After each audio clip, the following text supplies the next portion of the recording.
নিজের হাতে লাগানো গাছে একসাথে দুটো ড্রাগন ফল পেকেছে, কিন্তু আমার পুচকে ভাইটার মন খারাপ। ও বলছে, মোমো একটা ড্রাগন ফল তো পিঁপড়েই খেয়ে নিল, আমরা কি খাবো?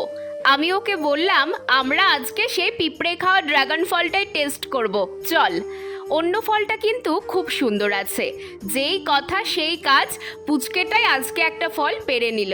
আসলে ড্রাগন ফল খুব মিষ্টি হয় বলে পিঁপড়ে খুব উৎপাত করে, তাই মাঝে মাঝে নিম জল স্প্রে করতে হয়। এই ফলটাতে করা হয়নি বলেই এরম হয়েছে। মন খারাপ করছি না, কারণ একটা ফল খারাপ হলেও একটা কিন্তু ভালো আছে, সেটাকেও পেরে নিলাম। চলো সেই পিঁপড়ে খাওয়া ফলটাই এবার টেস্ট করি। ওপরেই শুধু একটু পিঁপড়ে লেগেছে, ভেতরে কিন্তু কিছুই হয়নি। দেখো, সার্টিফিকেট দিয়ে দিল আমার ভাই। খেতে কেমন এবার আমি খেয়ে দেখি। সত্যি ফলটা কিন্তু খুব মিষ্টি। অন্য ফলটা মা কাল পুজোতে দেবে বলে রেখে দিলাম।